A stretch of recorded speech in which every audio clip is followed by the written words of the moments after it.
Hello everybody and a happy new year to you all. I'm David Slade, commercial real estate partner at Wright Hassel in Leamington Spa, and for those of you new to this vlog, this is my train of thought about relevant things commercial real estate related, which I've been presenting fortnightly since summer 2022 and which, bearing accidents, I therefore intend to do 26 of in 2023. I hope everybody has had a good break. This was one of those Christmases where I did take the time off, which I tend to do every other year. Although, as I like to do when I'm not actually going away anywhere, I did check in on emails a couple of times a day on the 3 days in between. And I have to say, and I think a number of you will agree, I found it the most benign Christmas New Year interregnum ever for email traffic. Call it a post-pandemic adjustment, call it a creature of the growing concern about mental health, probably a bit of both, but I did get the impression that the majority of professional people went for a full festive switch off this year. So much the better, and it's nice to come back to what is certainly a growing inbox refresh from a full 10 or so days off. Now, on today's date, 5th of January, in 2 of the last 3 years, one could never have predicted the trajectory of the market, business, life generally that we were shortly to take. On 5th of January 2020, we were aware that something was going on in Wuhan, China, but at that stage nobody could have anticipated the monster COVID was to become. Last year at this point there was a gathering storm on the edge of Ukraine, but the consensus was that Putin would not have invaded.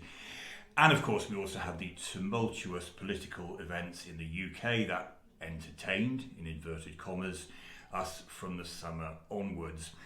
No one could have predicted at this stage of the year the impact those events would have had on the economy. So it's impossible for me now to predict 2023 with any certainty. What we do know, I think, is that with high inflation and rising interest rates having a downward effect on growth, we are likely to have a recession officially confirmed in Q1.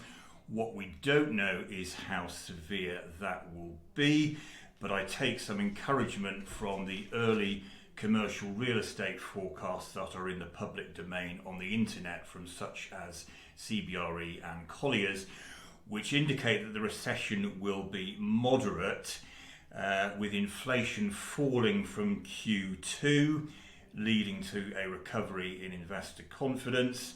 Those forecasts also indicate a pricing correction, which will lead to a material increase in transactional activity in Q2.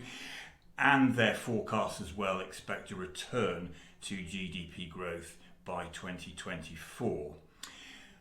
We do know as well some of the legal changes that are soon to come into effect, more widely known ones such as the MEES regulations changes, which will prevent landlords from continuing to let properties under an existing lease from 1st of April with an EPC rating of F or G. We're also aware of changes that will be phased in under the Building Safety Act, something I intend to look at in more detail in one of the upcoming editions. And there are some lesser known changes, such as the fact that from 1st of February, HMRC will no longer be issuing acknowledgements of receipts of notices of options to tax. For them, evidence of online submission of the notice of option will suffice. A welcome change, I think, that one. But as with the market, it's impossible to predict what other legal changes we will see. The much publicised requirement to register beneficial interests of overseas entities which hold UK property, which came into force in August 2022, was the subject of one of my earlier vlogs, was very much a creature of the Ukraine war and could not have been predicted in January last year. Now, Slade's property slice is not all intended to be law, and it's not always going to touch on the obvious areas of the law. I will go off-piste as much as is reasonable to keep things relevant and entertaining. And generally, to keep everyone's eyes open, each vlog will be not more than 6 minutes long. I hope you can join me once a fortnight, and I hope everybody has a prosperous 2023 with many pleasant surprises. I'll see you all soon.